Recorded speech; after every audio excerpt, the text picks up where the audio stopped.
Mga kabayan, pakita ko lang yung packaging natin kasi merong nagtatanong eh. Ito yung gabay medallion. Sa floating case natin siya. Yan itsura niya. Sobrang gandang tignan. Sobrang premium.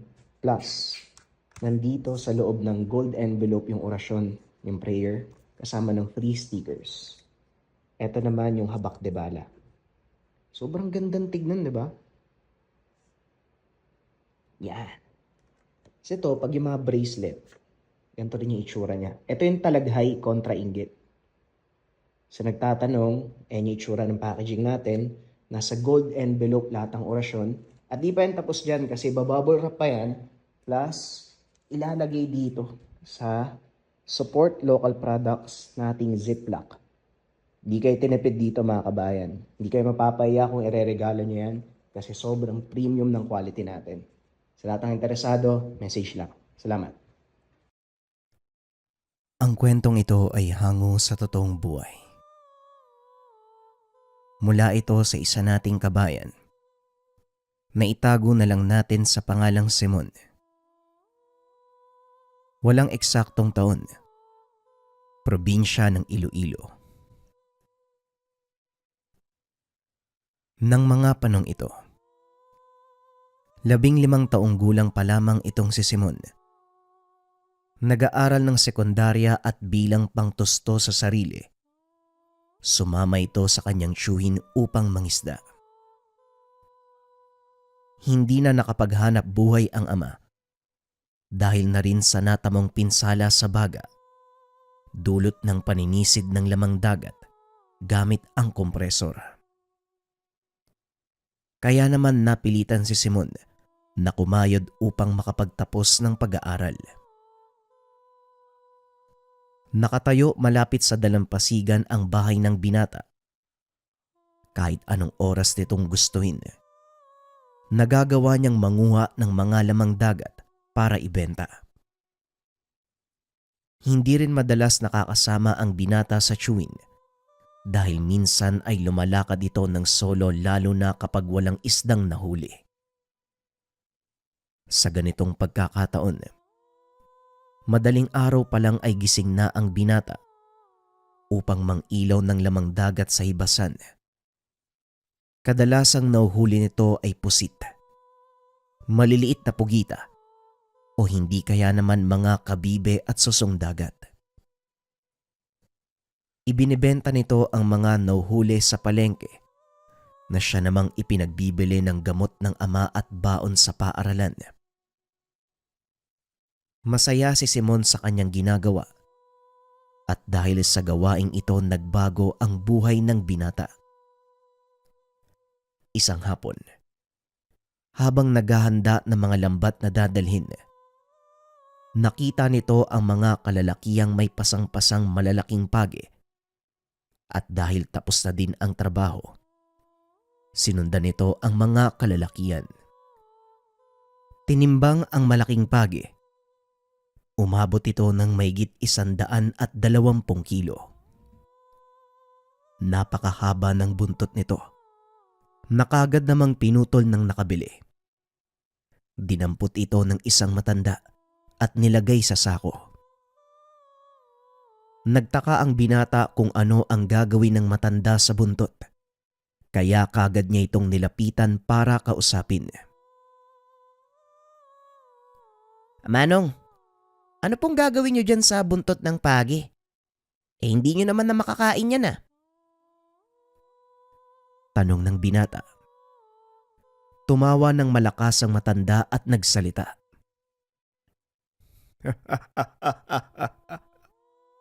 Sinong nagsabi na kakainin ko to? May iba akong paggagamitan ng buntot ng pagi. Alam mo bang, pangontra to sa aswang. Tugon ng matanda. At sa pagkakataong ito, si Simon ang natawa.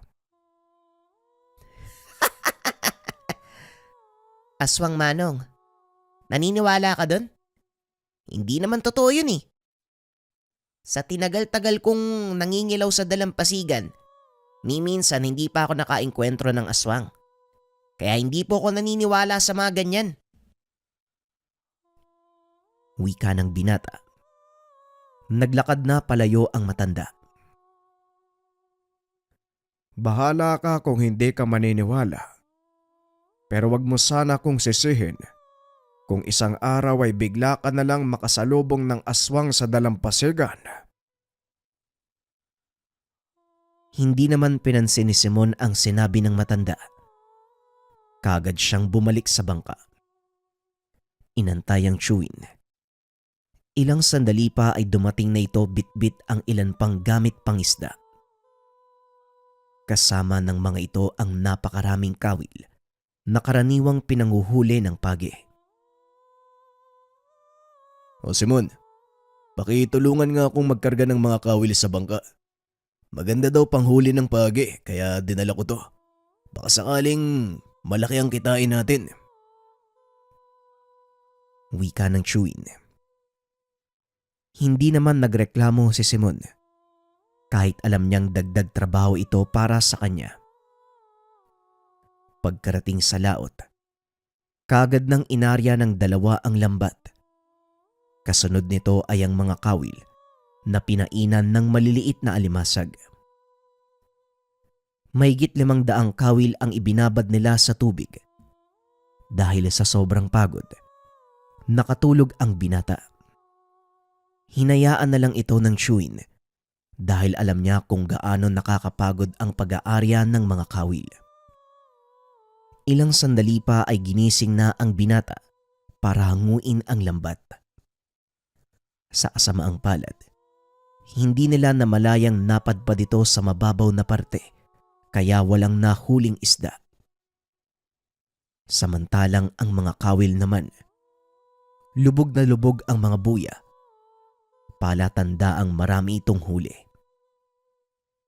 Isa sa mga inaasahan ng chewy ni Simon ay ang malalaking pagi. Mukhang marami ang laman ng kawil natin ngayon. Sana marami nga. Para makabawi naman tayo sa krudo. Wika ng chewin. Hindi naman na nagsalita ang binata dahil pinakikiramdaman nito ang bawat hila ng pisi. Delikado kasi kapag nabuhay pa ang isda sa kabilang dulo dahil maaari itong pumalag at magkasugat ang kanyang mga kamay. Nangangalahati na sila sa paghahango at medyo marami na rin ang naiakyat na isda ang binata nang biglang bumigat ang hinahawakang pisi. Alam ni Simon na malaking isda ang nasa kabilang dulo kaya marahan niya itong hinila. Hanggang sa tila nakikisama na lang ito at tuluyang umahon. Papasikat na ang araw ng mga oras na yon. Kaya naaninag na ng binata kung anong uri ng isda ang nahuli nila. Dahan-dahang hinatak ng binata ang pising nakasabit sa kawil. Nanlaki ang mga mata nito. Isang malahiganting page ang umangat. Tiyo! Tiyo! Malaking pagi po! Wika ng binata. Halos matumba ang tsuhin sa pagmamadali. At kamuntikan pa itong mahulog nang marinig ang sinabi ng pamangkin. Hawakan mong maigi, Simon. Wag na wag mong papakawalan. Malaking pera yan. Tugon ng chewin. Marahan nila itong inalalayan paakyat ng bangka. Sa sobrang pagmamadali, sinabihan na lang nito ang pamangkin na putulin ang ilan pang natitirang kawil. Kagad itong sinunod ng pamangkin at pinaandar ang bangka diretsyo sa bagsakan ng isda. Habang naglalayag papunta sa tabi, pinagmamasdan ng binata ang nahuling pagi. Higit na mas malaki ito kaysa sa nakita niya sa dalampasigan. Mas mahaba ang buntot. Napansin din ng binata ang malakutsilyo nitong tinik. Tiyo Abe, ano pong tawag sa tinik na yan? Tanong ng binata. Tabak ang tawag sa bahaging yan ng pagi. Bukod sa buntot nila, isa yan sa mga nakakamatay nilang sandata. Kapag naitarak yan sa'yo, hindi na mabubunot at may taglay din itong kamandag. Kahit anong gawin mong pagpapatuyo o paghuhugas ay hindi matatanggal. Kinakatakutan ng mga aswang ang bagay na yan. Tugon ng Chewin. Napangiti na lang ang binata dahil sa sinabi ng Chewin. Ngunit binalot din ng kuryosidad ang isipan nito. Kaya pinili niyang putulin ang buntot at itinabi. Akin na lang po yung buntot na to, tiyo. Hindi naman na mapapakinabangan to eh. Wika ng binata. Bahala ka. Kung gusto mo, pati yung tabak, kunin mo na. Tugon ng Chewin. Pagkarating sa dalampasigan ay tinimbang ito. Umabot ng halos 200 kilo ang bigat. Malaking pera ito para sa mag-Chewin. Saka pa lamang naunawaan ng binata kung bakit napakamahal ng ganong kalalaking pagi. Habang nag-aantay ng bayad, nakita ni Simon na kinakatay ang pagi. Marahang kinukuha ang atay nito. Lumapit ang binata sa mga nagkakatay upang mangusisa. Teka, bakit nyo inihiwalay ang atay? Hindi nyo na po ba gagamitin yan? Tanong ni Simon. Anong hindi? Yan nga ang pinakahabol ng amo namin. Mas mahal pa ang atay na yan kaysa sa karne niya. Ginagawa silang gamot. Tugon ng nagkakatay. Matapos ang pag-uusisa, kagad nang umuwi ang binata. Bitbit ang napakahabang buntot ng pagi. Nakasalubong na naman ito ang matanda na itago na lang natin sa pangalang Tatang Nestor. Aba, napakaganda ng dala mong buntot ng pagi ah. At talagang kasama pang tabak. Ayos yan bata. Pero teka lang, akala ko ba hindi ka naniniwala sa mga aswang? Tanong ni Tatang Nestor. Hindi nga po. Pero gusto ko ding subukan. Wala naman sigurong mawawala, di ba? Tugon ni Simon. Alam mo ba kung anong gagawin para gumana yan? Muling tanong ng matanda. Yan nga po eh. Buti nakasalubong ko po kayo. Ano po bang gagawin ko dito? Tumawa ng malakas ang matanda. Inayang sumama sa kanya si Simon. Pagkarating sa tahanan nito, kaagad namang itinuro ang paraan para magamit ni Simon ang kanyang tabak at buntot ng pagi. Iwanan mo sa bubong ng bahay ang buntot ng pagi. Siguraduhin mo lang na natatamaan ito ng araw. Ibilad mo ng 2 linggo hanggang sa matuyo. Ganon din ang gawin mo sa tabak. At kapag natuyo na ang mga yan, dalin mo ulit sa akin. Tuturuan kita kung paano mong gagamitin. Wika ng matanda. Habang nagpapaliwanag ito ay iniikot naman ni Simon ang tingin sa loob ng tahanan. Napansin ito ang malalaking botelya. Naglalaman ng kung anong hayop. May mga butiking 2 ang buntot. Ahas na itim at kung ano-ano pa.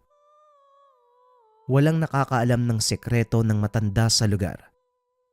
Kilala lang ito bilang mangangalakal ng basura o hindi kaya naman naglilinis sa bagsakan. Ngunit lingid sa kaalaman ng lahat na si Tatang Nestor. Isang batikang serohano mula sa Siquijor at tanging si Simon lang ang nakakaalam nito. Hindi maiwasang magtanong ng binata tungkol sa mga nakita, kaya napilitan din ang matandang magkwento. Alam mo ba, Simon, Hindi mo lang napapansin ano? Pero napakaraming aswang ang namumuhay sa bayang ito. Nagaantay lang sila ng tamang panahon para sumalakay. Wika ng matanda. Kagaya nga po ng sinabi ko sa inyo noon, hindi naman po ako nakaranas na atakihin ng aswang habang nagiilaw ng isda sa dalampasigan eh. Kaya hindi po ako naniniwala sa kanila. Tugon ni Simon.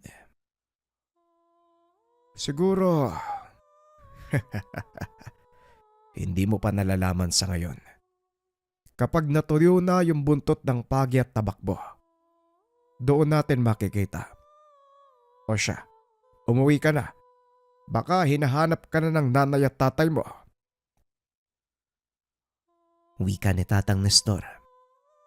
Matapos ang 2 linggo ay natuyo na nga ang buntot ng pagi at tabak na hawak ni Simon. Matapos mangisda ay dumiretso na ito sa tahanan ng matanda. Tila alam nitong pupunta ang binata dahil nakahanda na ang mga gagamitin sa pag-aayos ng buntot ng pagi ni Simon. Amin na yung buntot ng pagi mo at gagawin nating sandata ang isang yan. Pati na rin yung tabak. Wika ng matanda.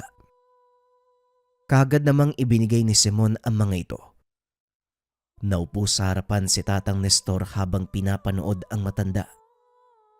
Una ay nilinis nito ang malaking bahagi ng buntot pagi. Gamit ang kutsilyo, tinanggal ang mga natuyong laman dahil maaari itong mangamoy kapag hindi inalis. Kasunod ay tinalian ito ng balat ng baka at ginamitan ng pandikit. Mula sa dagta ng kung anong kahoy at nang ibigay ito kay Simon. Laking tuwa ng binata dahil isa na itong latigo. Tandaan mo, huwag mong iahataw sa aso o sa tao ang bagay na yan. Dahil ang tamaan ng buntot pagi, nangangayayat hanggang sa tuluyang mamatay. Wika ni Tatang Nestor. Habang ginagawa naman ang tabak ng pagi na halos 1 kalahating talampakan ng haba. Ito ang pinakamahabang tabak ng pagi na nakita ng matanda. Pagkatapos itong gawin, maigpit niyang ipinagbilin na tanging sa aswang lang gagamitin ang tabak. Dahil sa oras na gamitin ito sa tao ay maaari itong makapatay. Hindi biro ang lasong taglay ng tabak na yan. Sa oras na ibaon mo sa katawan ng tao, hinding-hindi mo na mabubunot ang patalim na yan dahil sa malagari nitong talas. Muling wika ni Tatang Nestor. Matapos ay umuwi na din si Simon. Dahil madaling araw pa itong gigising upang mangilaw ng isda. Kinagabihan, nautusan ito ng ina na bumili ng sibuyas sa tindahan. Medyo malayo ito sa kanilang tahanan at ang daan ay napapaligiran ng puno ng nyug. Pasipol-sipol pa si Simon habang naglalakad nang bigla itong nakarinig ng malalakas na kaluskos mula sa mga tuyong dahon ng nyug. Napahinto ang binata at nagmasid sa paligid pero nawala ang mga ingay hanggang sa muli itong makarinig ng tunog ng mga naglilimlim na manok. Dito na kinabahan ng binata dahil wala ng kabahayan sa paligid kaya imposibleng may manok sa lugar. Marami itong naglakad habang pinapakiramdaman ng paligid nang biglang may kung anong tumalon mula sa itaas ng puno ng nyug.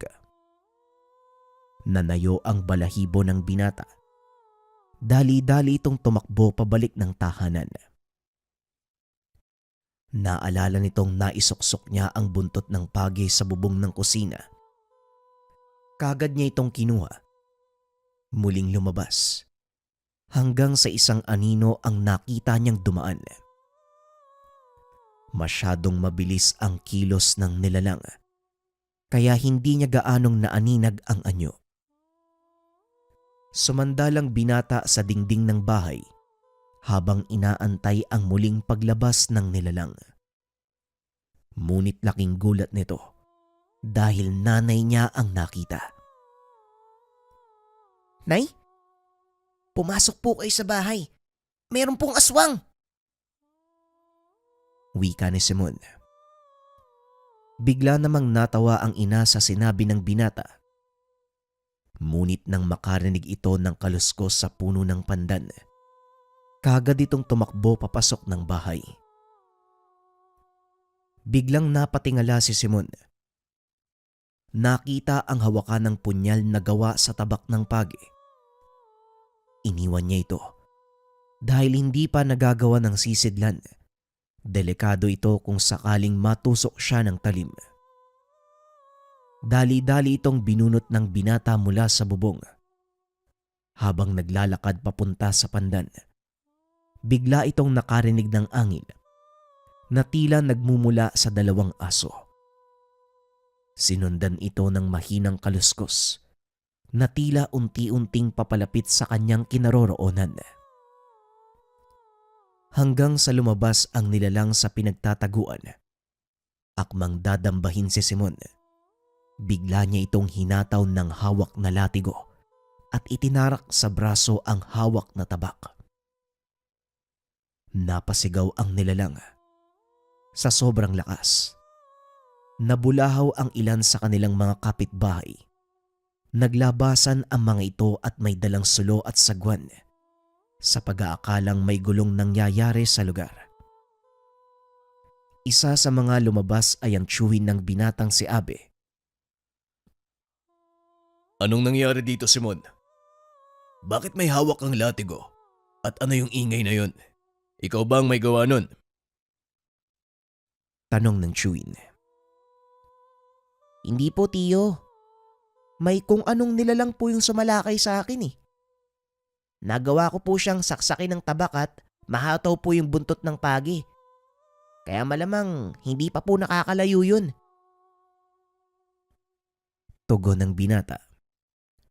Kaso nga lang pinagtawanan siya ng mga tao dahil hindi naniniwala ang karamihan doon sa aswang. Sinasabi mo bang may sumalakay sa'yo na aswang? Simon naman, alam mong walang ganun sa lugar natin, di ba? Huwag kang ang gumagawa ng kwento. Wika ni Tio Abe. Hindi ko po kayo pipilitin kung ayaw niyong maniwala. Basta ako, yun ang nakita ko. Nagawa ko siyang saksakin.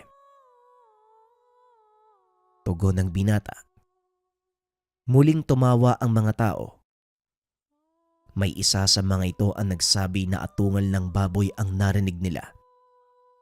Kaya maaaring isa ito sa mga alagang baboy ng kanilang kapitbahay na naligaw. Napailing na lang si Simon dahil kahit anong gawin niya, hinding-hindi maniniwala ang mga tao. Papasok na sana ito sa loob ng tahanan nang bigla namang magsalita si Tatang Nestor. Totoo ang sinasabi ng binata. May gumagalang aswang sa lugar na ito. Ngayon kung ayaw niyong maniwala, nasa inyo ang desisyon. Basta, binigyan na kayo ng babala. Wika ni Tatang Nestor. Kagad namang nagsipag-alisan ang mga tao. Naiwan si Tio Abe at Simon kasama ang matanda. Ano ba talaga ang nakita mo, Simon? Alam mo bang tingin sa'yo ng mga tao dito? Nababaliw ka na! Wika ni Tio Abe. Hayaan mo sila kung ano yung tingin nila sa akin. Wala po akong pakialam kung ayaw nilang maniwala. Basta ako, alam ko kung ano yung nakita ko. Tugon ni Simon. Totoo ang sinasabi ng pamangkin mo, Abe. Alam kong walang maniniwala sa inyo. Ngunit sana, huwag kayong manisi ng iba kung sakaling salakayin kayo ng nilalang. Binalaan kayo ni Simon. Nasa inyo kung papakinggan nyo o pagtatawanan. Wika ng matanda at kagad na itong umalis. Kinabukasan, nagpunta ang binata sa dalampasigan at nakita ang mga taong nag-uumpukan. Isang bangkay ng hubot-hubad na lalaki ang natagpuan ng mga ito. Wakwak ang tiyan. Wala nang lamang loob. Batay sa mga sugat nito, wala pang isang araw nang mamatay ang biktima. Dahan-dahang lumapit si Simon. Napansin ito ng isa sa kanilang kapitbahay na itago na lang natin sa pangalang Budong. Hindi ba sinabi mo kagabi may aswang na sumalakay? Saan mo siya nakita? Alam mo ba kung saan siya pumunta? Tanong ni Budong. Oh, akala ko ba hindi kayo naniniwala? Pwes pasensya na pero wala akong alam. Tignan nyo na lang dun sa mga alagang baboy ng kapitbahay natin. Baka may isang makasagot sa inyo. Tugon ng binata. Kagad na itong umalis. Ngunit bigla siyang hinarang ni Tatang Nestor. Importanteng malaman nila ang mga nangyayari, Simon. Pakiusap. Huwag mong pairalin ang katigasan ng ulo mo ngayon. Ito na ang pagkakataon para magising ang mga tao sa kanilang pagkakamali. Wika ng matanda. Tinignan ni Simon ang mga tao na tila nag-aantay ng kanyang kasagutan. Pasensya na. Hindi ako nagkaroon ng pagkakataong habulin siya eh. Pero kagaya ng sinabi ko kagabi, may naitarak akong tabak ng pagi sa kanyang braso at paniguradong nakabaon pa din ito. Kaya madali niyong makikilala kung sakali mang magpakita siya. Tugon ng binata. Matapos ay kagad na itong bumalik sa loob ng bahay. Nakasunod naman sa kanya si Tio Abe na nooy walang tigil ang kakatanong. Paano mo ba nalaman na aswang yun, Simon? Nakita mo ba yung itsura niya? Tanong ng Chewin. Hindi po tiyo eh. Pero alam kong nasugatan ko siya at paniguradong iniinda niya yon hanggang sa ngayon.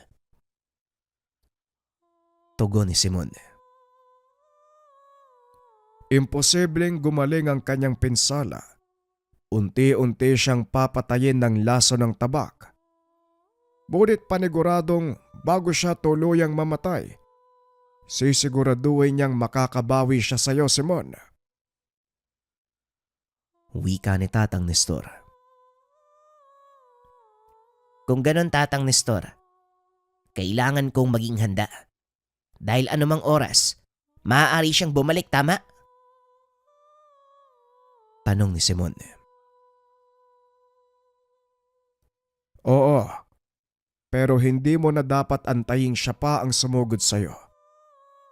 Ikaw ang pupunta sa kanyang tahanan at doon siya hihintayin. Halika, sumunod ka sa akin. May kailangan akong sabihin sa iyo. Tugon ng matanda. Akmang sasama pa sana si Tio Abe, ngunit kagad itong pinigilan ni Tatang Nestor. Ako na pong bahala, tiyo. Pakibantayan na lang po si tatay para sa akin. Wika ng binata. Tumuloy na ito papunta sa tahanan ng matanda at doon ay tinuro nito ang lahat ng dapat gawin. Kung kagabi lang nangyari ang laban niyo, malamang hindi pa ito nakakabalik sa kanyang tahanan. Kailangan mong umakyat sa ikatlong apakan ng kanyang hagdan. Manatili ka doon. Hawakan mo ang buntot pagi at wag na wag kang aalis kahit anong mangyari. Wika ni Tatang Nestor. Ayon pa dito, Hindi maghihilom ang sugat ng aswang hanggang sa hindi nila nahawakan ang kanilang bertud. Kailangang mahanap ito ni Simon at ilagay sa bulsa niya. Ano po bang itsura ng bertud nila, Tatang? Tanong ni Simon. Kadalasan itim na bato. O hindi kaya pares ng kabibe na may mga nakaukit na kataga. Huwag na huwag mong babasahin ang mga yon dahil sa oras na gawin mo, paniguradong malalaman niyang nasa loob ka ng tahanan at magmamadali itong umuwi. Wika ni Tatang Nestor. Ibig sabihin po, mag-isa lang akong sasalakay? Muling tanong ng binata habang nag-aayos ng mga gamit na dadalhin. Kabilang dito ang ilan pang piraso ng mga tabak ng pagi. Siyempre hindi. Pero dahil ikaw ang nakasugat sa kanya, ikaw lang din ang may kakayahang patayin siya. Nasa paligid lang ako kung sakaling hindi umubra ang plano. Wika ni Tatang Nestor. Alam niyo po ba kung saan yung bahay ng aswang? Oo. Matagal ko nang minamatyagan ng taong yun eh. Saka ko na lamang nakumperba nang sinabi mong itinarak mo ang tabak sa braso niya. Gayon, pupunta na tayo doon kaya maganda ka na. Tugon ng matanda. Matapos maisaayos ang lahat ng dadalhin, kagad nang lumakad ang dalawa. Tanghaling tapat ng mga sandaling iyon. Alam ni Tatang Nestor na magandang pagkakataon ito upang puntahan sa tahanan ang aswang. Ilang sandali pa ay narating nila ang tahanan sa gitna ng mga nyug. Ito na po ba yan? Ito na po ba yung bahay ng sinasabi mong aswang? Oo, ito na nga. Gayon gawin mo na ang sinasabi ko. Mag-iingat ka. Pagpasok mo ng tahanan, kailangan iwan mo ang tsinelas mo na nakaharap sa labas. Una mong hanapin ang bertud na pagmamay-ari niya. Siguraduhin mong hindi niya ito makukuha. Ano daw? Iiwan ko yung tsinelas ko sa labas. Aswang po yun eh. Madumi yung bahay nun. Madudumihan po yung pa ako. Etong binatang to, pilosopo. Hampasin kita ng tungkod eh. Ang pag-iiwan ng tsinelas na nakaharap sa labas ng tahanan, isa itong pangontra sa mga aswang. Bilisan mo na nga, lumakad ka na.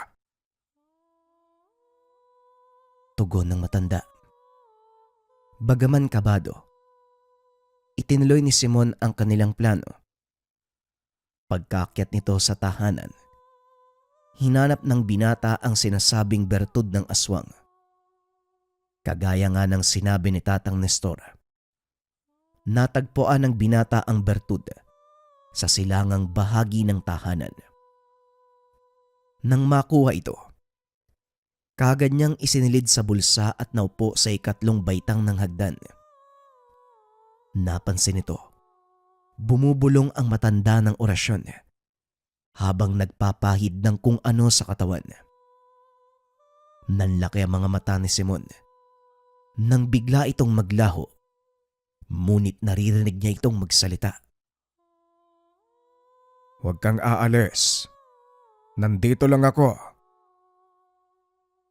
Wika ni Tatang Nestor. Naupo ang binata habang hawak ang latigo. Nakasugbit sa tagiliran nito ang mahigit 10 tabak ng pagi. Pagpatak ng 5:00 ng hapon, isang lalaki ang nakita nilang paparating. Iika-ika ito habang sinasapo ang kanang balikat. Nanlaki ang mga mata ni Simon nang makita ang nakatusok na tabak. Sa isip-isip ng binata, ito na nga ang aswang na nakasagupa ng isang gabi. Tumayo si Simon at hinawakan ang latigo. Umalis ka. Umalis ka sa tangan ng tahanan ko. Wika ng aswang habang naglalakad ito papalapit. Mukhang hindi mangyayari yon. Dahil hindi kita hahayaang umapak sa sarili mong tahanan. Tugon ni Simon. Winasiwas nito ang kanyang latigo. Napasigaw ang aswang. Naalala ng binata ang ilan sa mga sinabi ni Tatang Nestor. Napatuloy nitong mararamdaman ang sakit ng hagupit sa tuwing maririnig ang tunog ng latigo sa hangin. Patuloy itong sumisigaw habang tinatakpan ng kanyang tenga. Bigla namang lumitaw si Tatang Nestor. Hinagupit ng buntot page ang nilalang. Matagal na kitang minamatsyagad. Sa wakas, nahuli din kita. Hindi ko akalaing dito pa kita matatagpuan. Wika ni Tatang Nestor. Naglakad ito papalapit sa kinaroroonan ng aswang. Akmang hahagupitin nang bigla nitong talunan si Simon. Dali-dali namang binunot ng binata ang tabak at inumang ito sa aswang. Pagtama ng katawan nito, kagad bumaon ang tabak na naging dahilan ng panghihina nito. Sinipa ni Simon ang nilalang. Walang tigil na hinagupit hanggang sa hindi na ito tuluyang makakilos. Magaling, Simon. Nagawa mong makahuli ng totoong aswang. Wika ng matanda habang itinatali ang paa at kamay ng nilalang. Pero, paano po natin mapapatunayan sa mga tao na aswang ang isang to? Tanong ni Simon. Tignan mo na lang mamaya. Sa gayon, tulungan mo kong bitbitin to papunta sa dalampasigan. Tugon ni Tatang Nestor. Dinala ang lalaki sa dalampasigan. Itinali ito sa isang poste. Anong gagawin natin sa kanya, Manong? Antayin mong sumikat ang araw at doon natin mapapatunayan sa mga tao na aswang ang isang to. Paano naman po? Nasaan yung tao siya? Baka naman tayo ang managot nito sa mga otoridad. Huwag kang mag-alala. Dahil hindi makakabalik ang katawan ng aswang sa totoo nitong anyo hanggat hindi niya nahahawakan ng bertud. Pag-uusap ng dalawa habang inaayos ang taling nakagapos sa katawan ng nahuling aswang. Ilang sandali pa ay nagdatingan na ang mga tao. Nagulat ang mga ito nang makita ang lalaking iginapos nila Simon. Magantay lang po kayo. Papatunayan namin ni Tatang Nestor na aswang ang taong to. Makalipas ang ilang minuto ay unti-unti nang sumikat ang araw. At dito nasaksihan ng lahat kung papaanong dahan-dahang natunaw ang katawan ng lalaki at naging abo. Siguro naman naniniwala na kayo sa sinabi ko. Hindi nag-iisa ang aswang na ito. May kasama siyang alam kong nasa paligid lang, nakikisalamuha sa atin. Kaya manatili kayong mapagmatsyag sa lahat ng oras, lalo na sa mga buntis at mga kabataan. Dahil maaaring ang kasama ng aswang na yon, higit na mas malakas at mas gutom. Wika ng matanda. Matapos ay umalis na ito. Dali-dali namang sumunod si Simon. Hindi pa man nakakalayo ang mga ito. Biglang napahinto sa paglalakad ang matanda. Laking gulat niya nang makitang kumukulo ang langis na nasa bewang ni Tatang Nestor. Tatang, ano po yung nangyayari? Bakit po kumukulo yung langis na nasa bewang mo? Tanong ng binata. Ibig sabihin, nandito ang kasamahan ng aswang na napatay natin. Maging alerto ka. Maaari niya tayong salakayin anumang oras. Tugon ni Tatang Nestor. Biglang kinabahan si Simon dahil hindi niya inakalang malaking gulo pala ang pinasok niya. Naloko na. Paano ngayon to, Tatang? Delikado na pala ang buhay natin ngayon. Tugon ni Simon. Simula nang mapatay mo ang aswang na yon, nasa panganib na ang buhay mo. At saka, ngayon ka pa ba aatras kung kailan nasa kalagitnaan ka ng labanan? Tugon ng matanda. Ngunit ang ikinakatakot ng binata, wala itong sapat na kaalaman kung papaanong lalabanan ang mga aswang. Pero Manong, alam mo naman, di ba? Wala akong tamang kaalaman kung paano labanan ng mga yon. Ordinaryong tao lang po ko. Hindi po ko kagaya nyo, isang sirohano. Wika ng binata.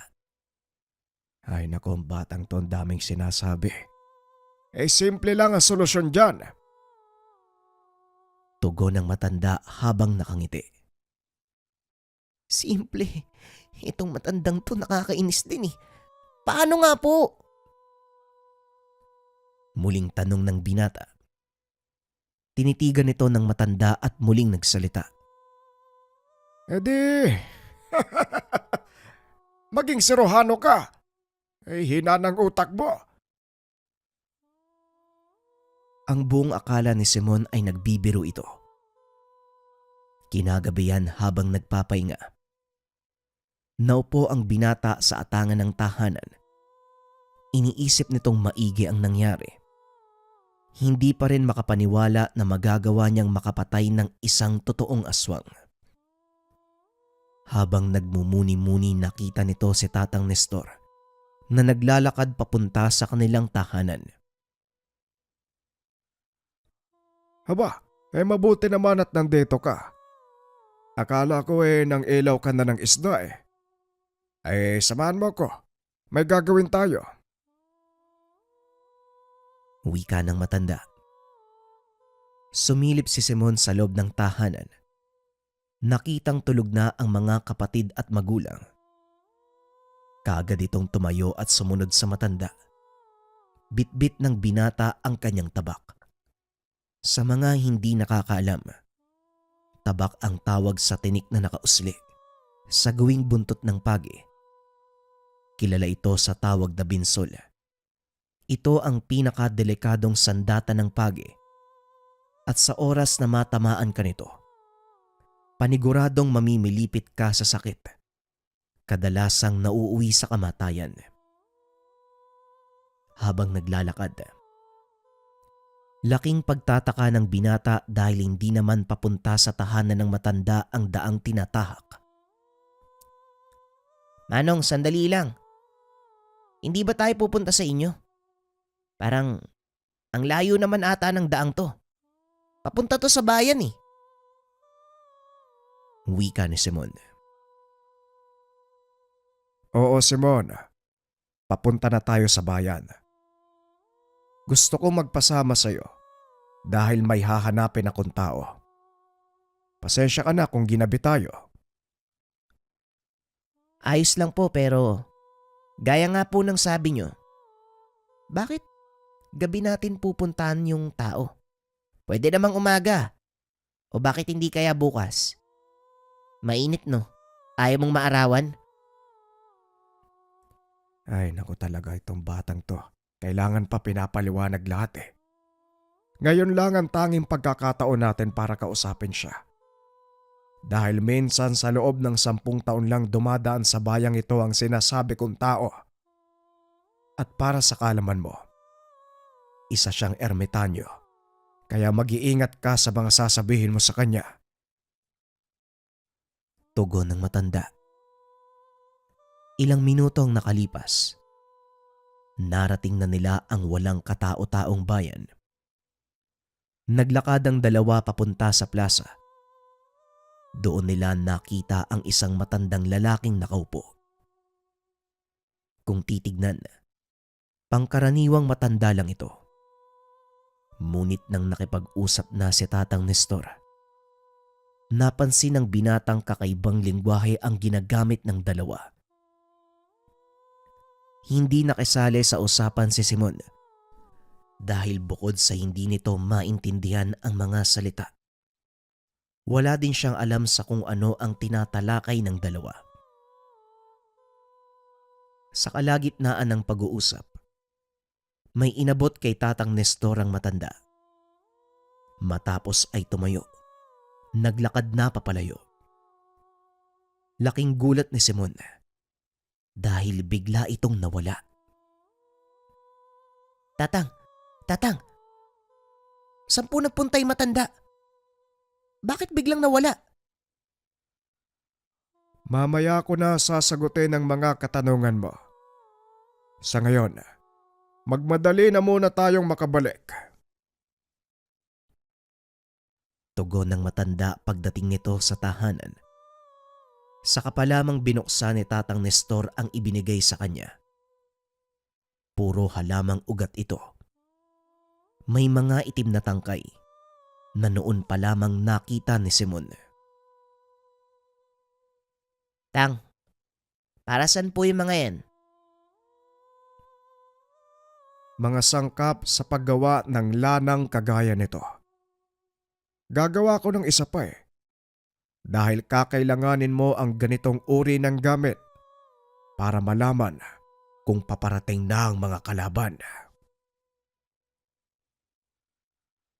Tugon ni Tatang Nestor. Para mapabilis ang paggawa, nag-alok ng tulong si Simon. Ngunit hindi pumayag ang matanda dahil baka magkamali ito sa paglagay ng sangkap. Hindi basta-basta ang paggawa ng ganitong uri ng lana. Kailangan ng sapat na kaalaman para ilagay ang tamang sangkap sa loob ng bote. Dahil kung hindi, maaari itong sumabog. Wika ng matanda. At dahil wala siyang magawa, umuwi na lamang siya ng tahanan. Kaso nga lang pinigilan din siya dahil baka salakayin siya ng aswang habang nasa daan. Wala nang nagawa si Simon kung hindi ang matulog sa kinauupuan. Pagkagising nito kinabukasan, nakalapag na sa mesa ang isang bote ng lana. Kinuha ito ni Simon at lumabas ng tahanan.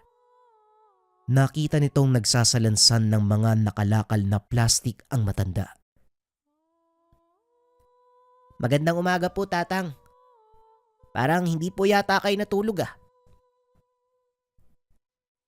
Tanong ni Simon. Nakatulog na ba na? Kaunti galag.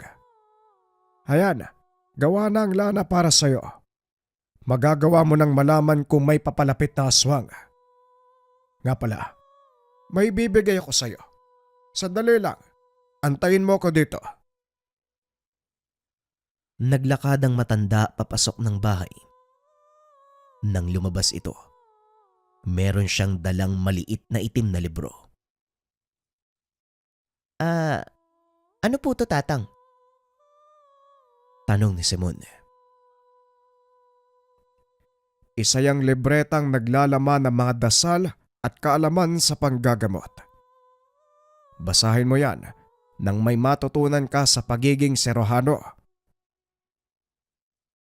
Napangiti naman si Simon dahil tinotoo ng matanda ang sinabing tuturuan siya kung paano maging isang manggagamot.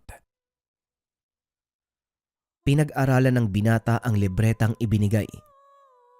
Sa loob ng ilang araw, nagawa nitong makabisado ang mga dasal, lalo na ang pangsabulag at pangontratigalpo ng mga aswang. Sa tulong na din ng paggabay ni Tatang Simon, maging ang mga komplikadong aral nagawa ding matutunan ng binata. Ngunit kabilin-bilinan ng matanda na wag itong ipapaalam kahit kanino dahil paniguradong dudumugin siya ng tao at mabubuko ang kanilang sekreto. Ayokong marami ang makaalam ng ginagawa natin, Simon. Maaaring ikapahamak natin ito. O hindi kaya naman ng mga mahal natin sa buhay. Ito ang kaisa-isang bili ng matanda at habang nagtatagal, lalong humuhusay si Simon pagdating sa kumbate espiritual dahil ito lang ang tanging panglaban nila sa mga aswang kung sakaling makaharap ang mga ito. Ngunit habang nagpapalakas ang dalawa, walang kaalam-alam ang mga ito na nag-aantay lang ng tamang pagkakataon ng kalaban upang sumalakay. Isang gabi, habang naghahandang mangisda ang binata, biglang dumating si Tatang Nestor. Humahangos ito at daladala ang kanyang mga gamit. Ano pong nangyari, Tatang? Bakit po kayo nagmamadali? Mamaya ka na magtanong. Bilisan mo. Kunin mo na ang mga gamit.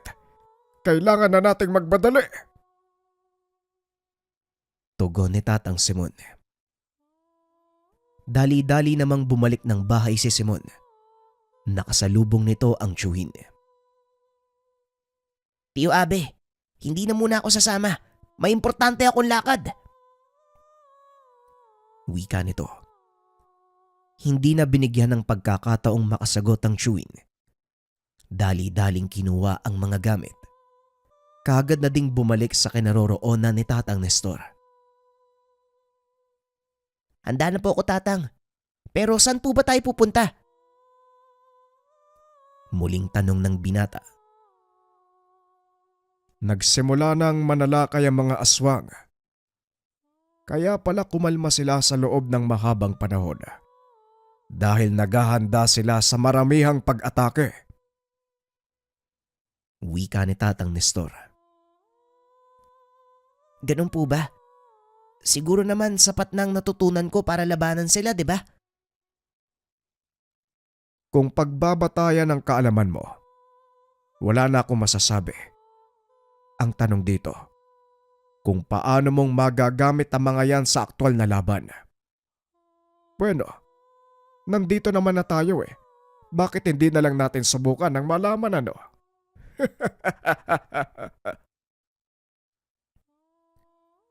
Biglang napahinto sa paglalakad ang binata. Nang mapagtanto na nasa loob sila ng nyogan, tanging liwanag ng buwan ang nagsisilbi nilang ilaw. Napakadilim ng paligid dahil sa anino ng mga punong nakapalibot dito. Idagdag mo pa ang maalinsangang panahon. Halos gamunggo na ang pawis ni Simon ng mga sandaling iyon. Aminado itong nakakaramdam siya ng kaba. Ngunit sa pagkakataong iyon, nangibabaw ang kanyang pananabik na malaman ang sariling kakayahan. Walang ano-ano. Biglang kumulo ang langis na nakasabit sa kanyang bewang. Kaagad nag-usal ang binata ng pangproteksyon. Kasunod nito ay mga dasal kontra Tigalpo kung sakaling hindi mapansin ang pag-atake ng kalaban. Ilang minuto pa ay lalong uminit ang pakiramdam ng binata hanggang sa makarinig ito ng mahinang tawanan at kaluskos. Nandito na sila. Maganda ka. Wika ng matanda. Kaagad namang pinalantik ng binata ang hawak na latigo. Inilabas sa mga tabak ng pagi. Mukhang marami nga po sila, Tatang. Sapat po ba yung dala mong tabak? Tanong ni Simon. Hindi na nagsalita pa si Tatang Nestor. Itinaas nito ang kanyang damit. Nakita ang halos 50 tabak na nakasuksok sa kanyang bewang. Habang tumatagal, lalong nararamdaman ni Simon ang presensya ng mga nilalang. Maging ang buhok nito sa batok ay nagtatayuan na din. Lalo pa nang marinig ang mga angil sa paligid. Biglang tumahimik ang kapaligiran. Walang sabi-sabi. Isang malaking aso ang sumugod papunta sa kanilang kinakatayuan. Mabilis na nakaiwas si Simon. Samantalang si Tatang Nestor naman, hinagupit ng hawak na latigo ang nilalang. Sinaksak ng tabak sa tiyan. Kagad itong bumagsak at halos hindi na makatayo. Akmang susugurin pa sana ito ni Simon, ngunit pinigilan siya ng matanda. Hayaan mong unti-unti siyang mamatay sa kamandag ng tabak. Ituon mo ang pansin sa mga kasamahan ng halimaw na yan. Wika ng matanda. Muling lumantad ang isa pang nilalang. Sa pagkakataong iyon, nasaan yung tao ito? Kumikintabang balat dahil sa ipinahid nilang langis. Umalingasaw na din sa paligid ang masangsang na amoy na dulot nito. Magsasalita pa sana si Tatang Nestor nang biglang sumugod ang binata papunta sa mga nilalang. Tinatayang nasa 4 o 5 ang bilang ng mga ito. Ngunit hindi alintana ni Simon ang maaaring mangyari kung sakaling hindi kayanin ang pag-atake ng mga kalaban. Nakatayo lang si Tatang Nestor sa sulok habang pinagmamasdan ang bilang ng mga nilampasong aswang. Hindi rin makalapit ng husto ang mga ito dahil sa hawak niyang latigo. At sa tuwing tatamaan nito ang mga nilalang, napapasigaw ang mga ito sa sobrang sakit. Biglang kumalma ang sitwasyon. Nagsipagtago sa dilim ang mga nilalang. Bagay naman ay pinagtataka ni Tatang Nestor, kaya tinawag nito ang binata para lumapit sa kanya. Lumapit ka dito, Simon. Hindi maganda ang kutob ko sa nangyayari. Bakit kaya umatras sa mga aswang? Tugon ng matanda. Dali-dali namang lumapit si Simon. Habang nag-uusap ang dalawa, nakarinig sila ng mabibigat na hakbang ng paa na tila nagmumula sa isang malaking nilalang. Napatras ang matanda nang lumantad mula sa dilim ang isang napakalaking aso. Napalunok ito ng laway dahil hindi akalain doon niya makakasagupa ang matagal na kinakatakutang nilalang. Hindi ko alam na nandito ang isang yan. Paanong nakapunta ang amomongo sa lugar na ito? Tanong ni Tatang Nestor.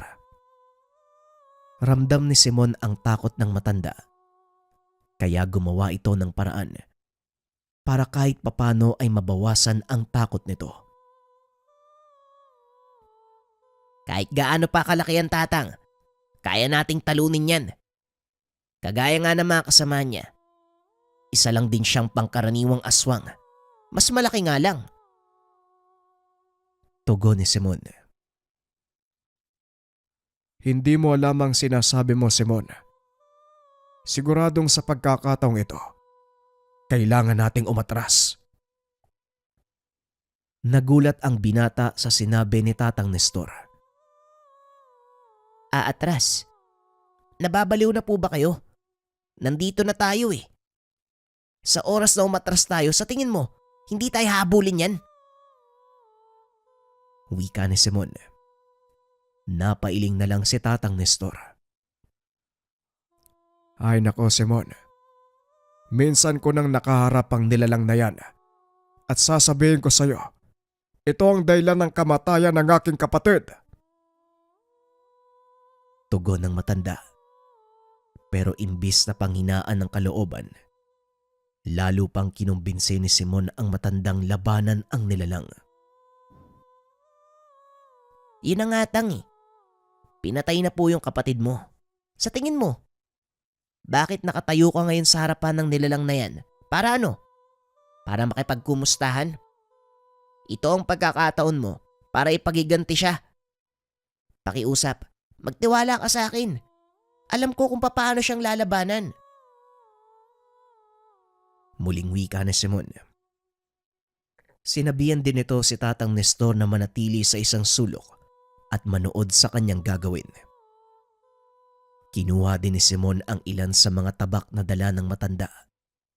Inilagay sa kanyang bewang habang ang ilan hawak-hawak nito sa kanyang kamay. Inihagis ng binata sa malapit na tubigan ang mga hawak na tabak na naging dahilan para lumingon ang nilalang. Kinuha ng binata ang pagkakataong iyon para sukatin ang bilis ng amomongo. Gamit ang kanyang latigo, nagawa nitong matansya ang tamang distansya upang hindi siya tamaan ng nilalang. Sunod-sunod na hagupit ang ibinigay ng binata habang umiiwas ito sa mga hambalos ng nilalang. Ilang minuto pa ang nakalipas. Tumalon si Simon sa gawing tubigan at dinampot ang nagkalat na tabak. Sabi ko na nga ba eh.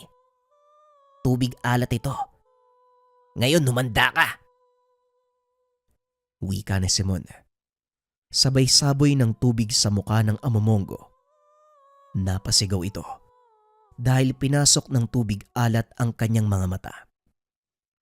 Hawak-hawak ang tabak. Sinugod ng binata ang nilalang. Sinaksak ito sa binti. Mabilis na lumayo si Simon at umikot naman papunta sa likod ng kalaban. Walang tigil itong pinaghahampas ng latigo. Nang lumingon, muli na naman siyang sinaksak ni Simon ng tabak sa kabilang binti. Dahilan para tuluyan itong mapaluhod. Dumampot ng putol na kawayan ang binata. Buong lakas nitong inihampas sa mukha ng amomongo. Dahilan para bumagsak ang malaking nilalang sa lupa. Humahango si Simon habang nakatayo at nag-aantay na susunod na gagawin ng amomongo. Ngunit napagtanto ng binata na wala na ito sa kondisyon para lumaban. Tapusin mo na. Tapusin mo na ang nilalang na yan, Simon! Wika ng matanda. Kaagad namang binunot ni Simon ang pinakamalaking tabak sa kanyang bewang at lumingon kay Tatang Nestor. Hindi po, Tatang. Kayo po ang dapat tumapos nito. Tugon ng binata. Sabay hagis ng tabak kay Tatang Nestor. Dali-dali itong sinalo at buong lakas na itinarak sa katawan ng amomongo. Naipagiganti kita, Manong. Naipagiganti na kita, Manong. Halika na, Simon. Tapos na ang laban natin dito. Wika ni Tatang Nestor. Paano po itong mga aswang na to? Hayaan mo silang kunin ang mga patay na katawan ng kasama nila. Hindi na manganghas ang mga yan na manggulo pa dito. Nakuha na nila ang pinakamahalagang aral. Tugon ng matanda. Umalis ang dalawa sa lugar. Gaya ng sinabi ni Tatang Nestor. Kinuha ng mga natitirang aswang ang kanilang mga kasamahan. Matapos ang araw na yon, hindi na muli pang nagparamdam ang mga nilalang. Ngunit alam ni Simon na muling babalik ang mga ito. Bigla ding nawala si Tatang Nestor. At ang nakakagulat pa, nang puntahan ng binata ang tahanan nito, sira-sira na at wala ang mga kagamitan. Hindi na nagtaka pa ang binata dahil alam nito kung ano ang totoong layunin ng matanda. Ngunit sa kabila ng lahat, nagpapasalamat ito dahil may mga bagay siyang natutunan mula kay Mang Nestor. Sa kasalukuyan, patuloy niyang dinadala ang karanasan nang minsang gamiting pangpatay ng aswang ang tabak ng pagi. Konting opinion para sa kwento natin mga kabayan. Ako nakakatawa yung tandem nung bida sa kanong matanda ano. May mga salita sila na nakakatuwa tapos bigla tayong napupunta sa nakakatakot na eksena. Kinilabutan ako dun sa part na lumabas yung amumongo. Tapos etong bida pa natin yung naging dahilan para makabawi si Mang Nestor sa pagkamatay ng kapatid niya. Kaya ba mga kabayan, anong opinion nyo para sa kwento natin ngayon? At pamilyar ba kayo sa mga amumongo? Kayo nang bahala sa comment section. Malaking tulong ang pag-like, pag-share at pag-comment. Salamat.